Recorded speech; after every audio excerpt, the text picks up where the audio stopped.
Deus, querido Pai, obrigada, Senhor, pela oportunidade que estamos tendo de ampliarmos o nosso entendimento sobre as leis de Deus à luz da doutrina espírita.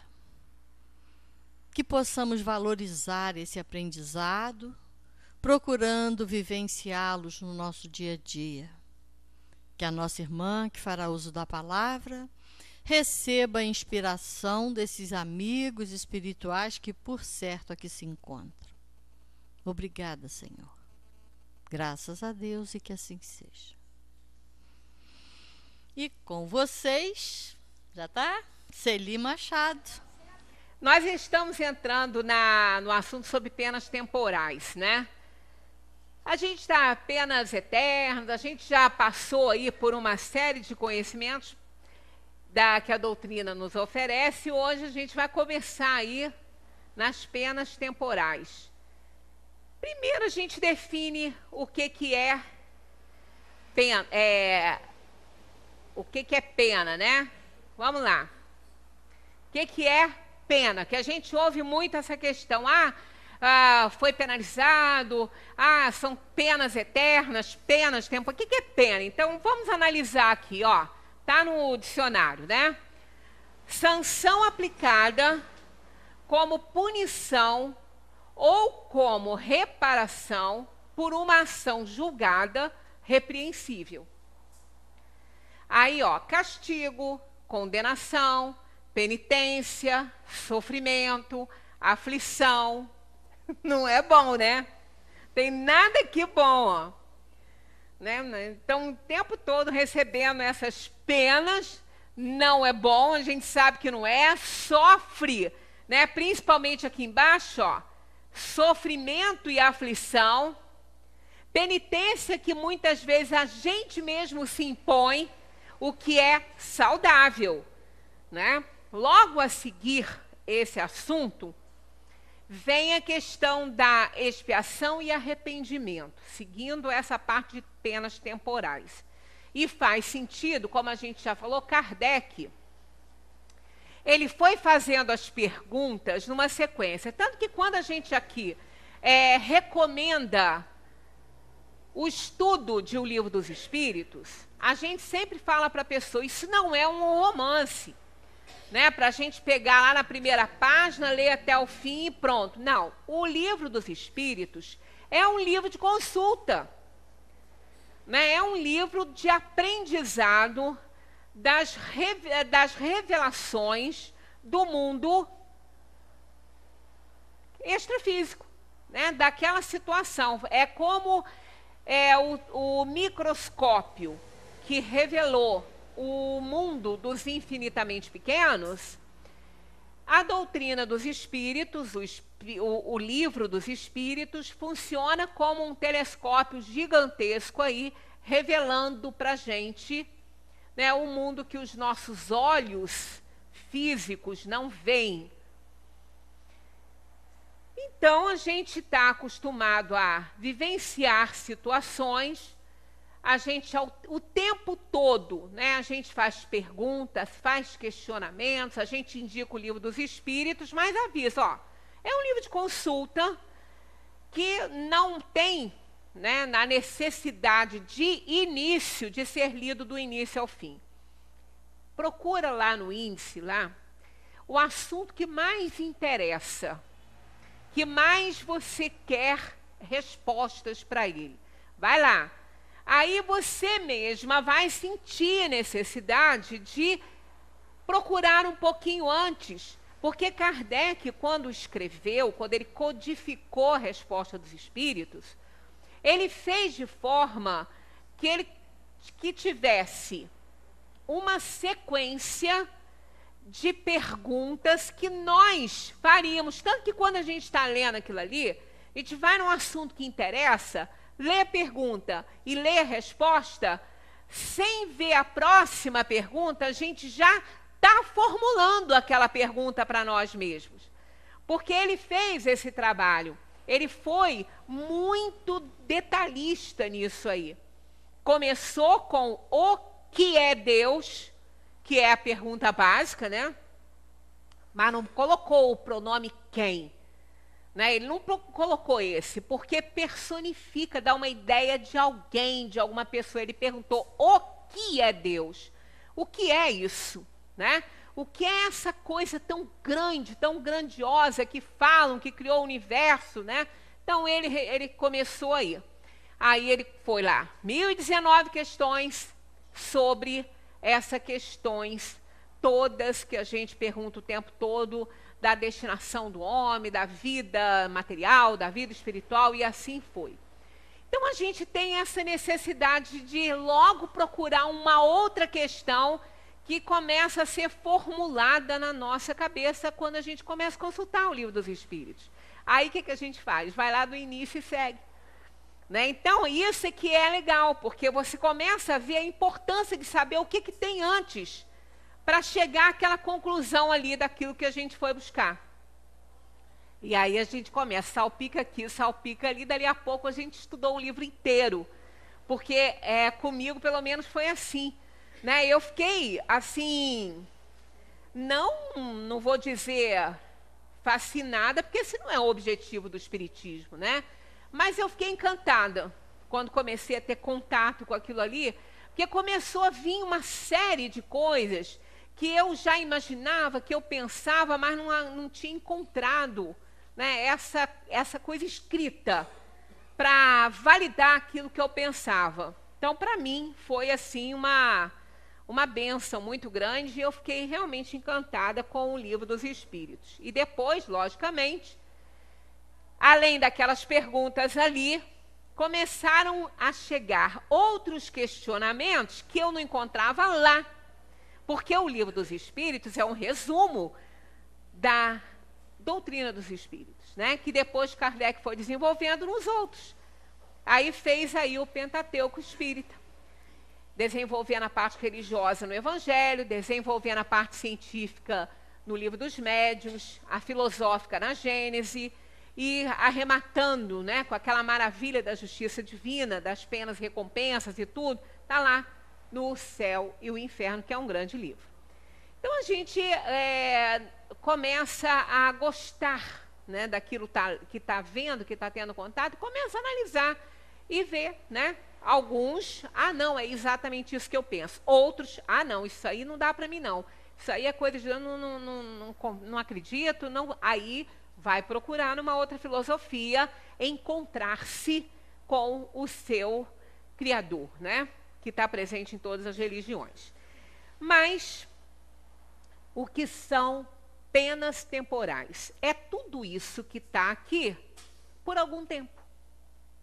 Nada é para sempre, né? Nós não vamos ter castigo para sempre. Aliás, não temos nenhum castigo. Eu só deixei aqui para fixar isso. Ninguém neste mundo, ninguém no universo é castigado. Ele é educado, ele é convidado a se educar, a se autoeducar. Ele não é castigado. Mas ele também não é condenado. Não é condenado de forma nenhuma. Condenado eternamente, não. E ninguém é condenado. Ninguém nesse universo é condenado. As suas ações que são, né? As nossas ações que são condenáveis, porque elas não são impecáveis. Algumas ações não são impecáveis. Elas têm pecado. Elas têm erro. Isso, pecado é um erro. Aí nós recebemos condenação por elas, mas nunca nós seremos condenados pelo Criador. Mas as nossas ações são condenadas por Ele. Então nós temos que operar uma reforma aí para parar de fazer bobagem, né? Penitência. Essa a gente tem sim. Ou nós nos penitenciamos porque nos arrependemos. Primeiro vem um remorso, mas o remorso puro não faz nada. O remorso puro só serve para, em alguns momentos, nos lembrar que a gente fez algo que não foi muito bom. mas não é ele que resolve. O remorso começa um processo aí de autoconhecimento, mas não nos dá o autoconhecimento. Todo esse processo vai ser ainda pensado por nós, refletido por nós, porque a nossa tendência é sempre de tentar suavizar os nossos erros, ser muito indulgente com a gente. E a gente tem sempre uma justificativa. Ah, eu fiz isso porque você viu o que fulano fez? Foi o fulano que foi culpado, eu não. Eu só reagi. Já começou errando. Porque a gente não pode mais reagir. Quem reage é um instinto. São os nossos irmãozinhos ainda que estão no reino da inteligência limitada. Nós não. Porque eles têm uma inteligência limitada, eles reagem. Se a gente pisar na cauda de um cachorro, a primeira reação que ele vai ter é de pegar nosso tornozelo ali para a gente não machucar mais ele. Ele reage porque ele é instintivo. Nós não podemos agir dessa maneira. Porque nós não somos mais somente instintivos. O instinto permanece sempre porque ele é seguro, né?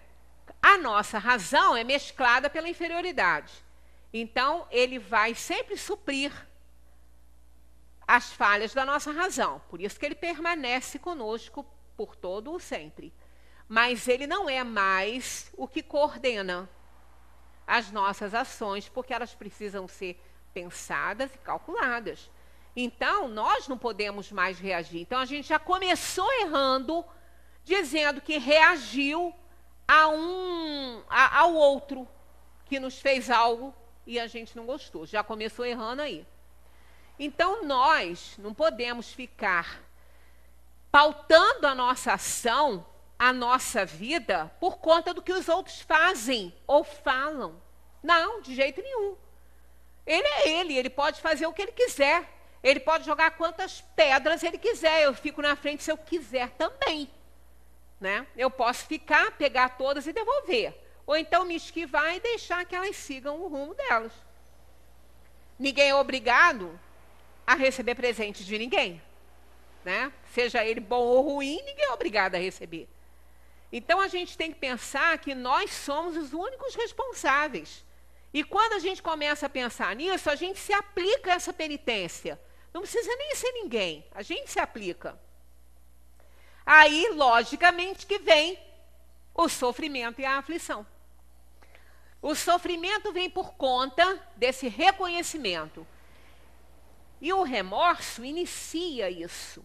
Ele não dá conta, mas ele inicia. Porque de vez em quando a gente pensa naquilo, aí vem aquela dorzinha na consciência e fala, poxa, eu não precisava ter feito isso com fulano. Ah, mereceu, pronto. Chutou o pensamento. Só que ele não foi longe, não. Ele ficou gravitando, que ele vai. Né? Ele pode até alcançar o seu ninho, mas ele fica gravitando em torno daquele que o sustenta. Porque essa matéria mental é nossa. Então ele fica gravitando ali. Aí vem a aflição. A gente começa a ficar aflito com aquilo ali. Aí esse remorso já deixa de ser um remorso para virar um arrependimento. Aí sim começa a reforma. Porque eu só posso mudar alguma coisa se eu entender que eu estou errada. Senão eu não vou mudar nada. Porque ninguém muda se não quiser. Por isso que ninguém muda ninguém. Ah, eu mudei, fulano, mudou coisa nenhuma. Você pode ter sugerido, o seu comportamento pode ter desabrochado alguma coisa nele, despertado alguma coisa nele, mas o fulano mudou porque ele quis mudar. Ninguém muda ninguém. Só nós podemos operar a mudança em cada um de nós. E ela é sempre necessária. Porque mudar é renovar. Ainda que esteja bom e certo, não está 100%. Não está na perfeição. Então, mesmo que as coisas estejam certas, sempre pode melhorar mais um pouquinho, né? Aí, por conta disso, é que elas são temporais, essas penas. Porque quando eu ficar me sentindo castigado, que não é o certo, que eu não estou castigada, eu estou sendo educada para uma melhoria moral, né? Então Deus está me educando e não me castigando. A condenação dos meus atos começa a me despertar. O que eu fiz não dá certo. Não está certo porque ele está sendo condenado. Então não sou eu, mas os meus atos. Eu me penitencio com aquele remorsozinho, só que eu continuo sofrendo. Aí eu parto para a aflição, fico aflita com aquilo ali. Aí eu vejo o desejo de me arrepender. Quando esse desejo chega, aí eu começo a minha reforma. Porque quando eu começo a me arrepender, eu quero consertar as coisas. Eu quero, não dá mais para viver daquele jeito, eu quero ficar em paz.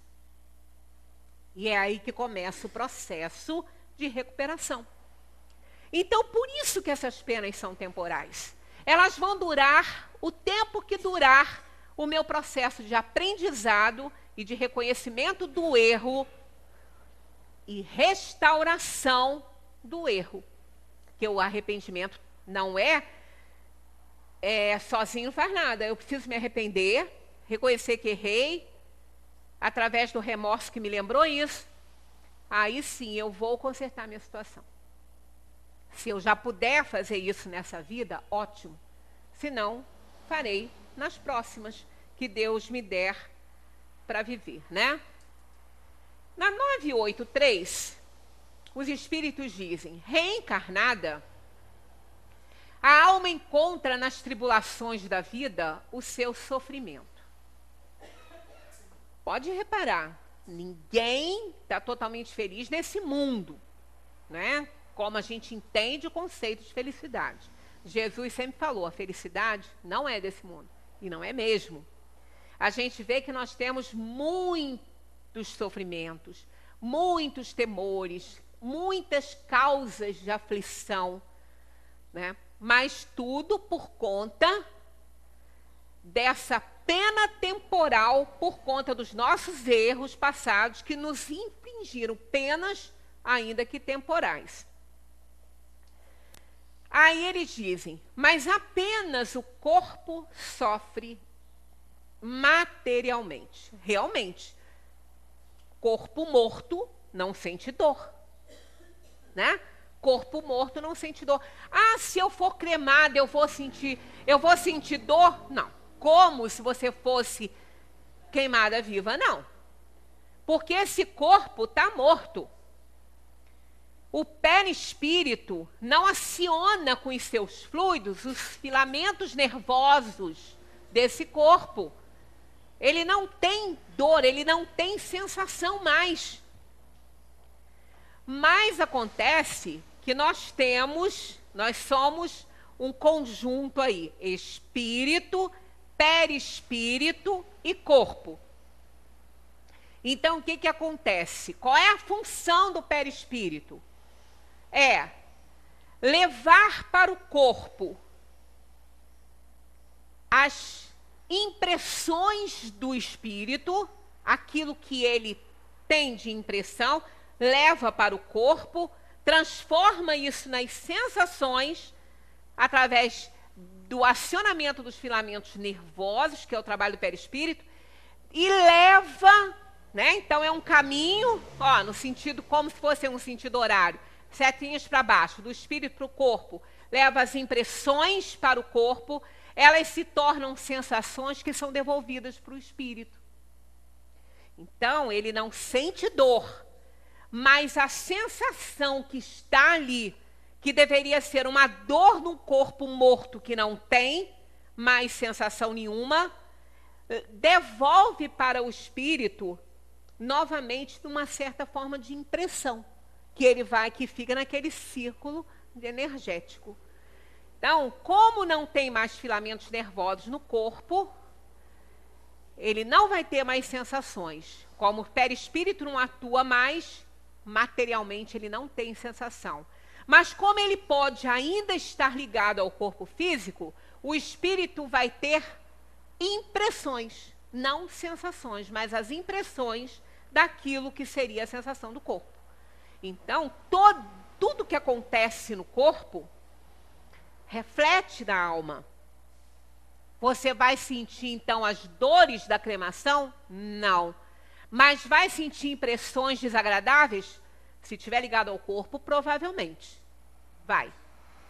Mas não é o problema da destinação para a cremação. É a destinação do corpo, cujo corpo você ainda se encontra ligado, porque você ainda não desencarnou totalmente.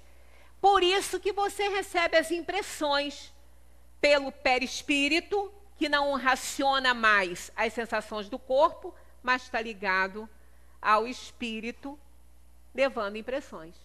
Então, enquanto a gente não estiver totalmente desligado, não importa a destinação que se der ao corpo, poderá o espírito sofrer impressões, sim, daquela destinação no corpo, seja no sepultamento, seja na cremação, seja onde for. Provavelmente a gente só tem essas duas, a menos que seja lá, né, num acidente onde a pessoa vai cair na água, ele vai ficar lá no fundo da água, não importa. Então, o que a gente tem que fazer? Tratar de entender que a gente tem que morrer e desencarnar. A gente tem que entender que a gente tem que fazer isso. Morrer e desencarnar. Não é morrer e ficar lá grudado, não. É morrer e sair.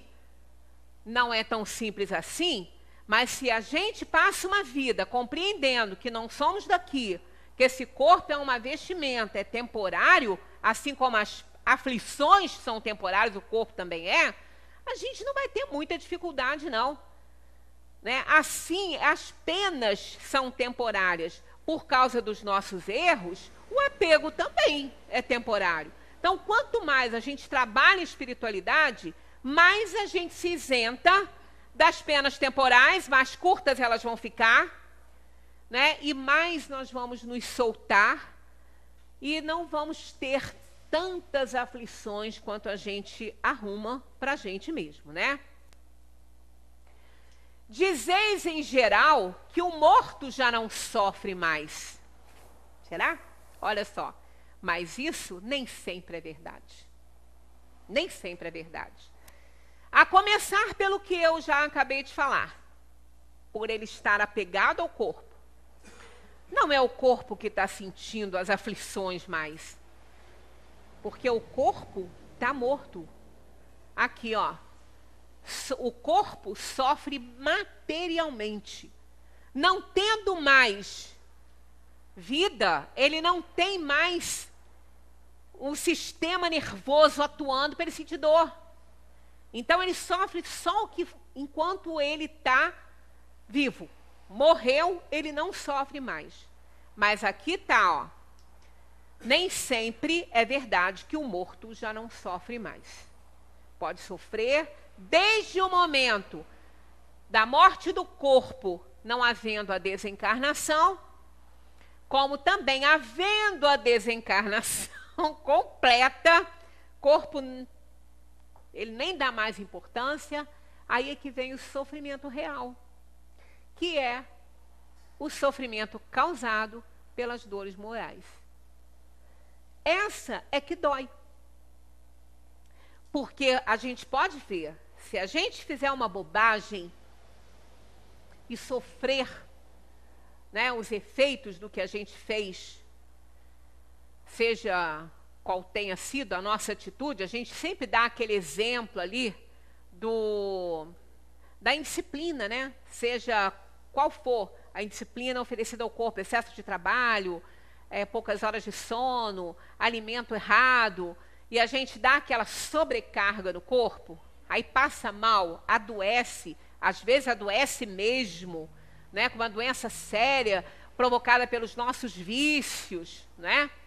A gente pega uma doença séria que não era nem para ter, provocada por maus hábitos.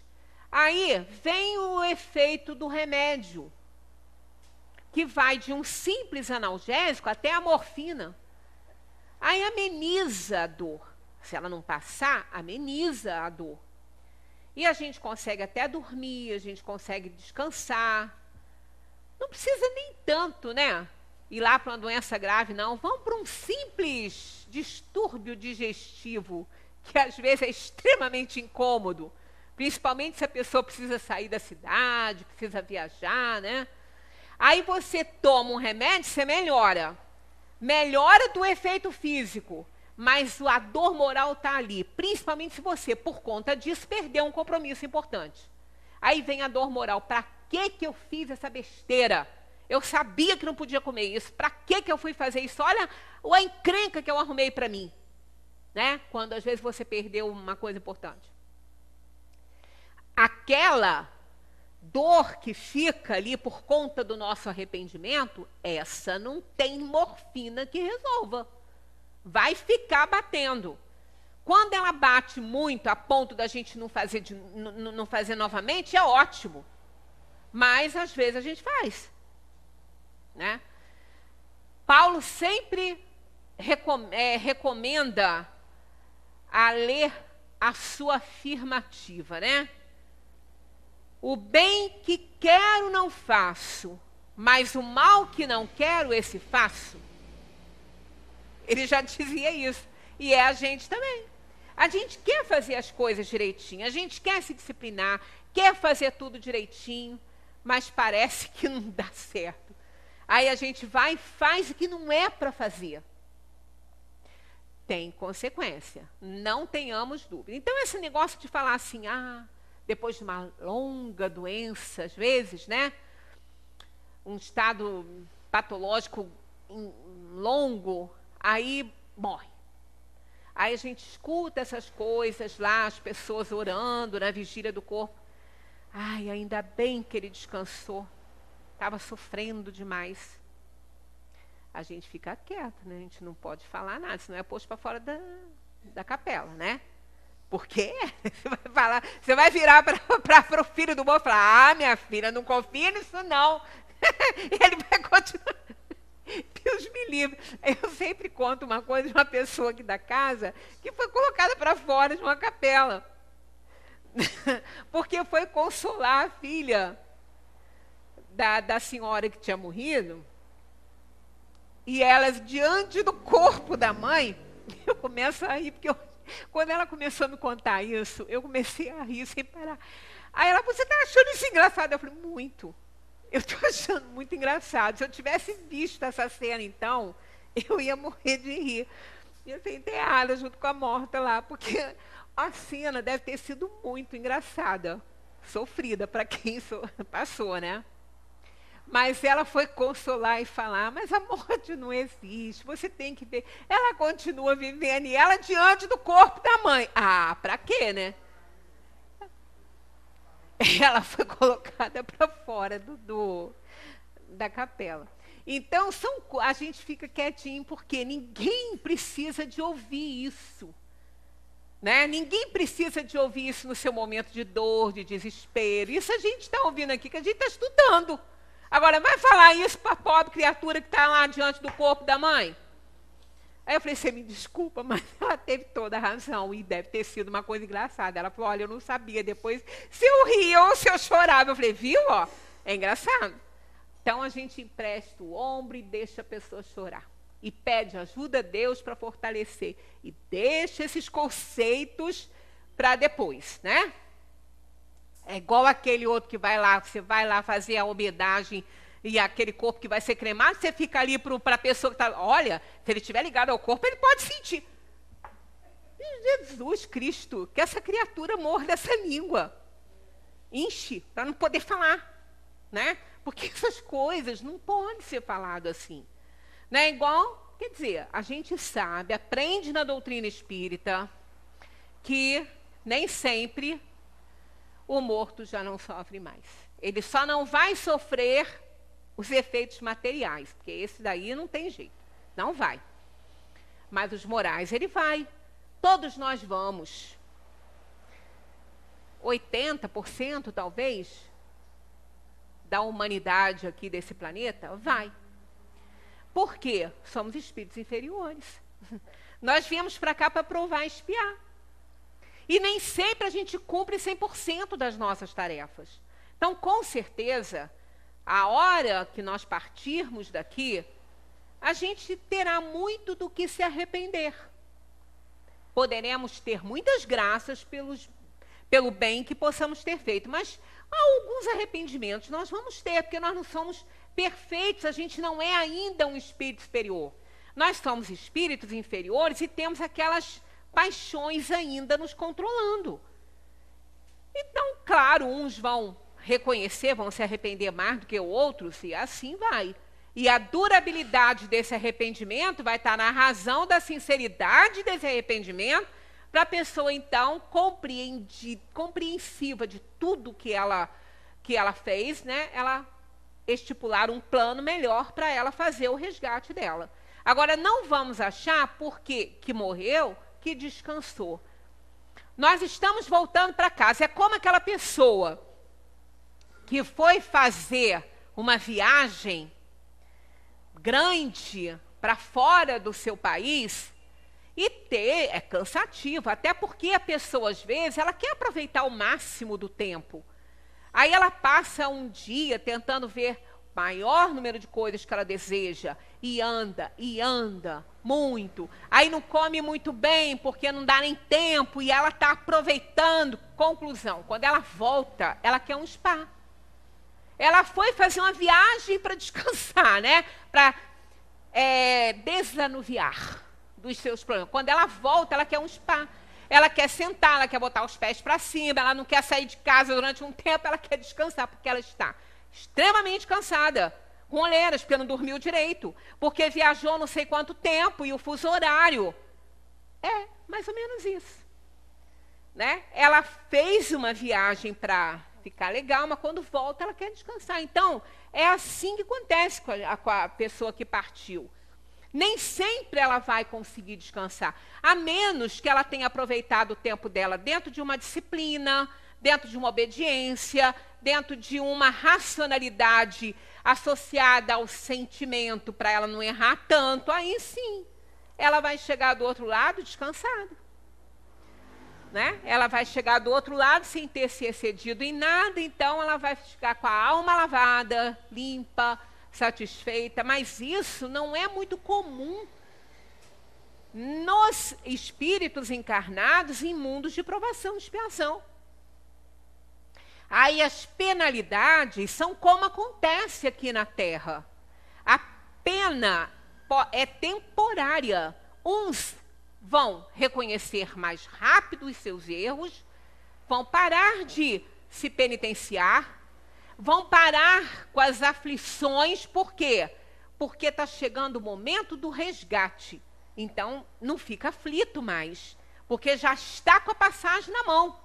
Então, ele sabe que está tendo a oportunidade dele, ele fica feliz.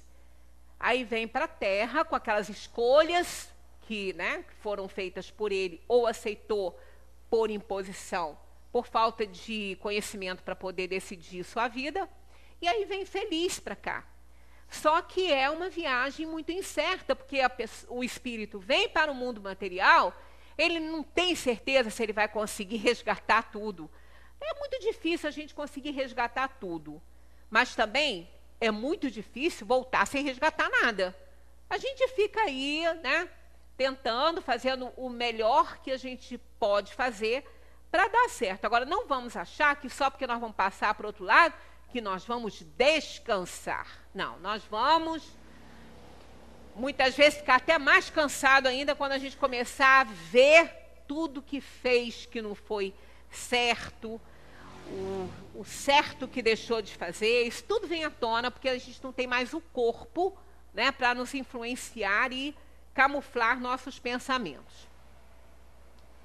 Como espírito, não sofre mais as dores físicas, mas segundo as faltas, tá vendo? Segundo as faltas que tenha cometido, pode ter dores morais mais cruciantes.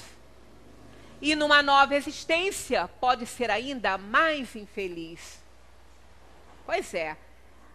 Vocês costumam ouvir bem isso aqui com todos os detalhes nas psicografias que botam essa morte romântica? Eu não.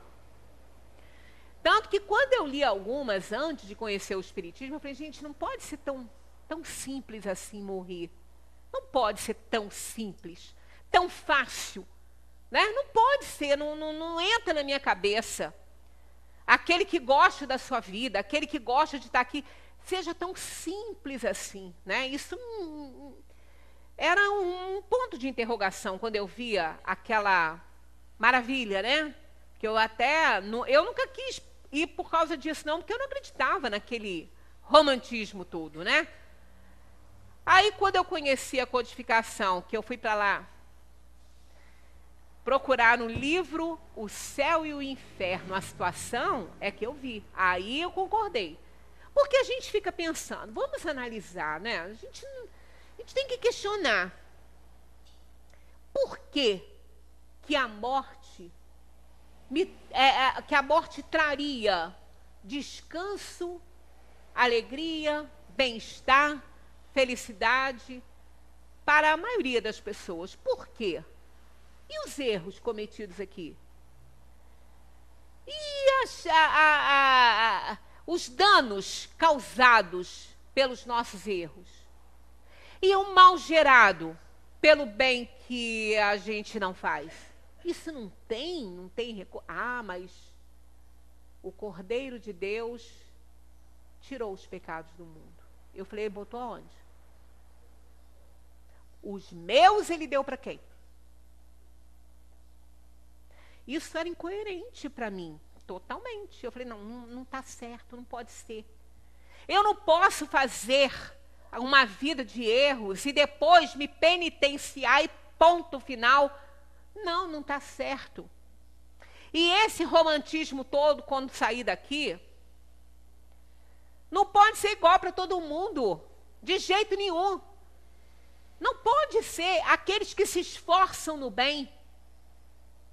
Não tem nenhuma recompensa com isso. Vai ficar igualzinho aquele que nunca se esforçou e se arrependeu na hora da morte e vai ficar por isso mesmo. Não pode ser, isso não está lógico. Porque isso não combina com a justiça desse Criador, desse universo perfeito. Ele ia errar na gente, então. Porque tudo tem consequência. Não vai ter.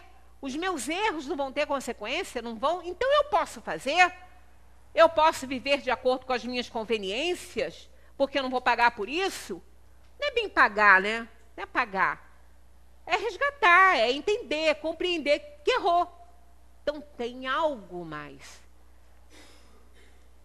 Eu não acho que o justo tenha que ter o mesmo lugar do injusto. Isso não está certo. Para mim é injustiça. Para mim não funciona. Isso, não funciona. Né? E aí, claro que, lendo O Céu e o Inferno, eu vi a verdade. Por que a verdade? Porque está escrito ali, não. A verdade que eu entendia. É a verdade? Não sei. Porque a verdade do universo, essa não muda, essa é imutável, é a verdade do universo, mas a minha muda. A minha verdade muda. Ela vai mudar de acordo com o meu conhecimento, com aquilo que eu entendo, que eu aprendo, aí muda. A ciência tem a verdade até que ela consegue provar, bem provado, pode ter, mas ainda assim não é a verdade. Porque ela vai descobrir coisas que vão mudar aquela verdade. Né? Uma coisa simples, muito simples. Lembra quando o ovo matava de colesterol, entupia a veia e fazia ter infarto? Lembra disso? As pessoas se enchiam de proteína clara. Jogava a gema fora. Deus me livre daquela gordura, daquela lecitina, daquilo ali que vai entupir minhas veias. Quais são as últimas descobertas? Que o ovo é vida. É um dos melhores alimentos que a gente pode ingerir. Não vamos falar naquele ovinho que aquelas pobres aves confinadas colocam dentro dos aviários aí do mundo, maltratadas, tratadas com crueldade, cheias de hormônio. Aquilo não é ovo, né? aquilo não é ovo. Agora, aquele ovo que aquela galinha lá do quintal bota, aquele é ovo. Aquele é bom. Aquela galinha tratada com carinho lá, que as crianças vão lá e fazem carinho, e que elas vêm para abraçar, porque eu já vi isso acontecer, né? Que vai lá para o seu ninhozinho, bota o ovinho e saem felizes da vida. Estão cumprindo a parte delas, estão colaborando com o Criador, estão nos servindo, porque os animais nos servem dessa forma, né? Oferecendo o que eles têm para oferecer e não a própria vida. Não é assim, não é a vida. Eles vão oferecer para nós a vida que eles oferecem com o que eles produzem de uma forma carinhosa e respeitosa, e não com as crueldades que a gente vê, né? Então, hoje, ovo é o melhor alimento. Era verdade até um tempo atrás e essa verdade caiu. Por quê? Porque não existe só a verdade divina que é imutável, que é do universo que Deus criou com as suas leis imutáveis. Mas a nossa... Salman Rushdie, no seu livro Versos Satânicos, ele fala que a verdade é a verdade, até que se encontre outra coisa que derrube aquela verdade. E ela passa a ser, então, a verdade. Até que venha outra descoberta e é assim. Isso é progresso. Né? Isso é progresso. Então, a gente precisa compreender que nós estamos nesse processo todo, né, de evolução. E vamos descobrindo. Então, quando a gente vê que ela não pode ser tão romântica dessa forma, né? De simplesmente o corpo morreu, eu sacudo ali as últimas moléculas, igual o cachorrinho quando sai da água depois que tomou banho, que se sacode para espirrar a água, né? Jogar para fora a água dos pelinhos, e que eu vou alçar, vou volitando para o céu. Vai pensando assim, que você vai ver onde você vai parar. Pode até ser, né? Mas, ó, por que a gente teme a morte? Porque intuitivamente a gente sabe que não é assim. Por quê? Porque já fomos e voltamos várias vezes e vimos que não é.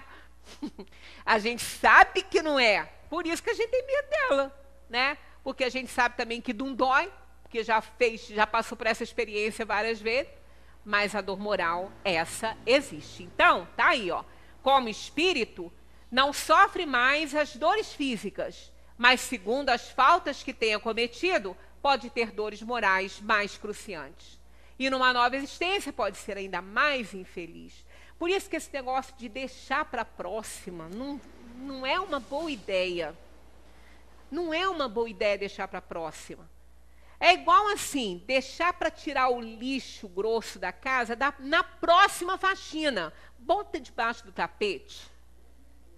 Pega aquelas panelas todas que estão sujas. Ah, não, lavar isso agora, Deus me livre. Bota lá para cima, bota no cantinho e depois eu lavo. É igual deixar para a próxima encarnação consertar os erros do passado, se pode hoje. Porque, ó, aquela panela vai endurecer, você vai jogar fora. Vai lavar não, porque não vai ter jeito. E aquela sujeira que você jogou para debaixo do tapete, aquilo lá, quando você levantar aquilo, vai ter até bicho lá debaixo. Não faça isso, porque não dá certo. Então, deixar a sujeira, a sujidade da alma agora, podendo lavar agora, para a próxima, vai dar nisso aqui, ó. E numa nova existência pode ser ainda mais infeliz. Porque a gente vai ter os problemas para resgatar na próxima, porque a gente não conseguiu, e mais a sujidade toda para lavar que ficou aqui da antiga. Não é uma boa ideia. Então é melhor a gente ir corrigindo enquanto a gente está a caminho, está no Evangelho. Reconciliai-vos com seus adversários enquanto estáis a caminho. A ideia é muito melhor. Dói. Mas vamos aqui conversar.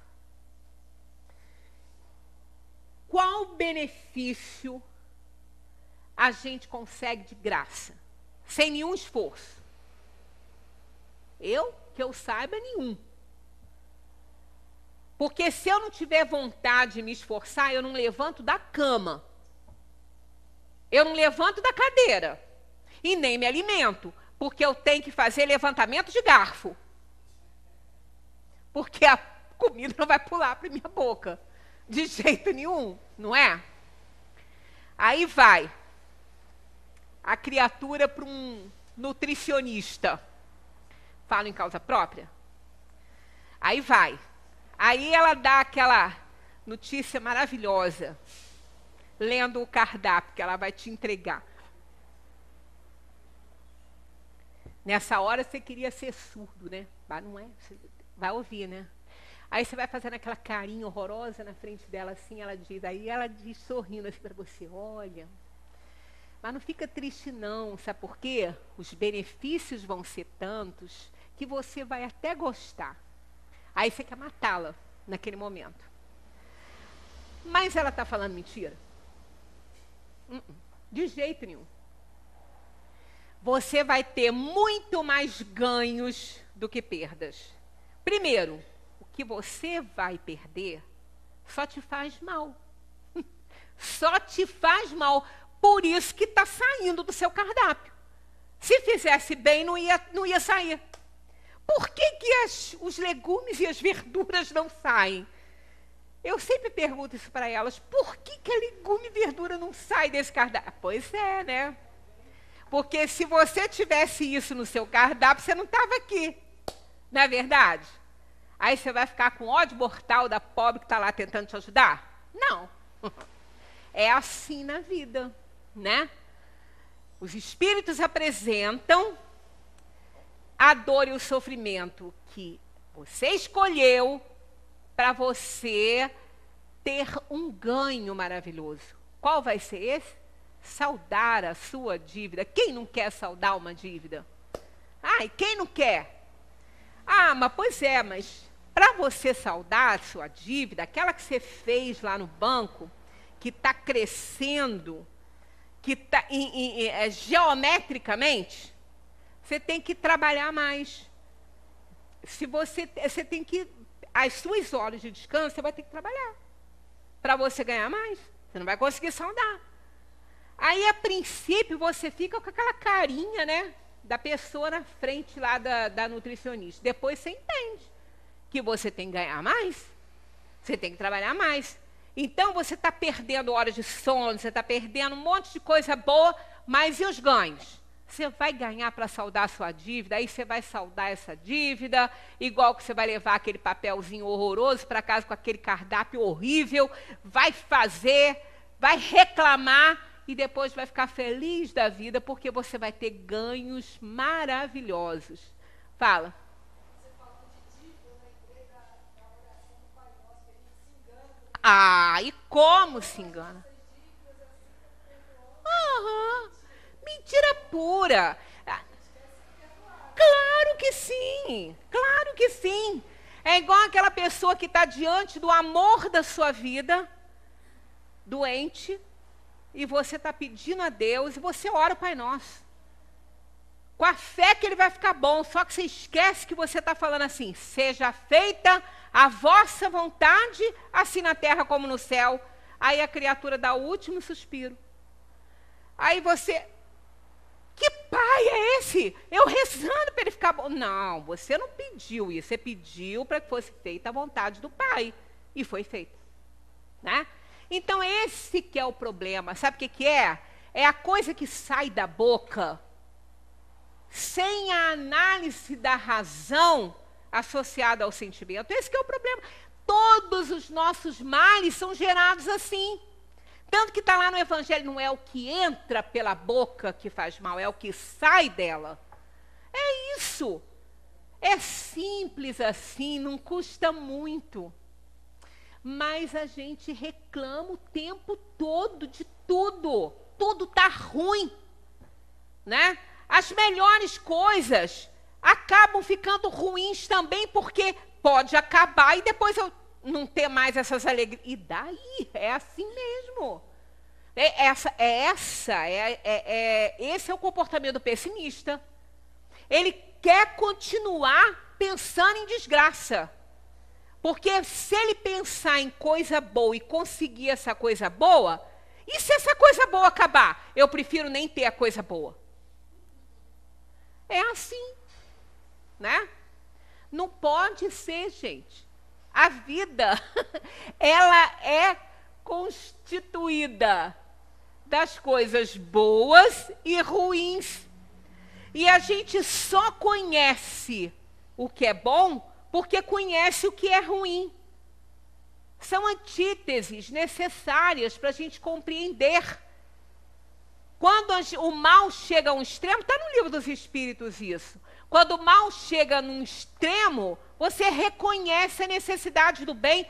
Olha a parábola do filho pródigo de novo, que eu amo, que para mim, como a prece de Jesus, a prece dominical, né? A prece do Senhor, Dominus, Senhor, essa prece é chamada prece dominical porque foi a prece que o Senhor nos ensinou. É a mais completa de todas. O Pai Nosso é belíssimo. É belíssimo na sua essência. Ele tem tudo que a gente precisa quando é compreendido, né? Mas não é.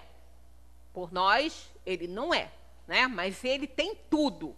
Da mesma maneira, aquela parábola do filho pródigo, que eu mudaria o nome, né? Eu colocaria parábola do pródigo e do egoísta. Porque ali, se a gente analisar bem, o pródigo era bom. O mal era aquele que ficou lá, o egoísta, que não quis nem receber o irmão quando ele voltou. Analisando essa parábola bem, a gente vai ver que o vilão da história não era o que jogou fora os seus bens materiais, não. Ele jogou fora o que era dele. Ele jogou fora o que era dele, ele não jogou fora o que era de ninguém. Agora, o que ficou, estava jogando fora o que ele tinha de que reter em si, o amor pelo pai, o amor pelo irmão. Ele não tinha, né? Então, nessa parábola, que é uma das minhas preferidas por essa razão, porque ela tem tudo, essa parábola. Ela tem a prodigalidade, ela tem o egoísmo, ela tem o amor do pai, ela tem o desprezo do irmão, ela tem tudo nessa parábola. Quer dizer, o que aconteceu com o nosso irmãozinho pródigo ali? Saiu gastando tudo que era dele. Ele não gastou as coisas do irmão nem do pai, ele gastou a parte dele. Por isso que o pai deu, né? Sabia que ele ia gastar, tanto que ficou de olho nele, porque sabia que ia ter um momento que ele ia voltar. Por quê?